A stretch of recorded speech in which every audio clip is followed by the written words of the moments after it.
How has Harper's relationship with Lucy changed since Harper moved to Dazzle? It changes quite a bit, actually. When Harper moves to Dazzle, she gets a bit of a glimpse at the glitz and glam of that world and that side of the socioeconomic divide of Happyland. And she sees an opportunity for herself to move up the Happyland hierarchy, if you will. And she has a real choice to make. Not only is she really good friends with Lucy, but her boyfriend Will, and they've been a solid couple forever. They're the adorable couple at parties. They're always together. They've always been solid. But now she sees that there may be something else out there, and she really has to make a choice about who she wants to be and where she wants to be in life.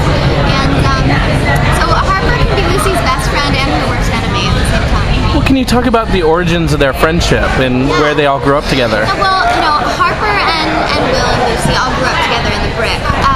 Harper and Lucy weren't necessarily the best of friends. They weren't, enemies, but they weren't, best buddies or anything. Their friendship really blossomed when Harper and Will started dating. And so it's that kind of precarious best friend-girlfriend relationship with Lucy being Will's best friend and Harper being Will's girlfriend. And so when Harper and Will's relationship was tested, so was Harper and Lucy's. And how they sort that out is very complicated. Well, how does Harper react to the chemistry between Will and Lucy? She's not real happy about it, honestly. There is, as any girlfriend would be when she realizes her boyfriend may be falling for someone else. And she's torn. She wants to stay with Will and she wants to hold on to him because she loves him. She's her first love, But then there's this opportunity at Happyland and there's Ian in the picture and she has some choices to make. Do the Chandlers also live in Dazzle? The Chandlers do also live in Dazzle. So Harper's got some really fun new neighbors that she really appreciates. Can you talk about the scene with the three of you on the roof? Yes. Overlooking the park? That was one of my favorite scenes to shoot, actually. We shot that really late at night. It was freezing cold. We were all dying. We were huddling together for warmth between takes. But it turned out to be such a beautiful scene. We got to set, and all of us, our jaws dropped. The park all lit up the way it was, and then the fireworks and everything happening. It was a beautiful scene, and it was one of my favorite to shoot. And how does Harper react to the chemistry between Ian and Lucy? Harper's a little jealous because Harper crushes on Ian from the get-go. He's the new hot rich kid coming into town. Of course she's gonna have a crush on him, right? But that's just who Harper is. She's boy crazy. But she has Will too, so she keeps that in mind. And she makes a few mistakes along the way. She follows her heart. She loves to live in the moment and live life as it comes to her. But she does not think about consequences ever. Has she gotten to see Ian shirtless yet? Yes. There are several points in the season where that happens, so stay tuned. Now, I'm not totally sure. What was Harper's history with the park? Do her parents work there, or did she? Yeah, they both do. Okay. Harper's parents work at the park, and so does Harper. Harper's parents did work in the Brick. They just got promoted to work in the park side of things, but they just got promoted to corporate, so that's why they moved to Dazzle. But Harper is one of the park photographers, so she's one of those people that goes up and takes your picture when you're not expecting it and then tries to sell you the giant photo package that goes along with it. But what was fun for me personally as Katherine about playing that character is I had a camera on me most of the time on set, and so I was taking behind the scenes pictures all the time. So the props department has a bunch of crazy pictures of us. Imagine what happened to them. Are we going to see any of these pictures on MTV.com? You might.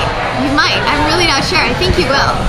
Now, because of her parents working in corporate now, does that mean she might interact with Theodore at all? A little bit. They do live in Dazzle, so they are neighbors. You don't see much of Theodore and Harper's interaction in the series, but Harper, he's the boss, and so there is a bit of a relationship there, but it's not explored as much as it could be. How is Harper different from any character you've played before? Harper is very different than any character I've played before. She's very complex. On the surface, she seems like a stereotype, but as do all of the characters sort of in the show. But then as the season goes on and you delve more into them, they're so complex and they have so many different sides and levels, and they're all so conflicted. We've moved past the concept of a love triangle as a show, and we're really into a love octagon. There's so many crazy things happening, and it'll be interesting to see how it all sorts out.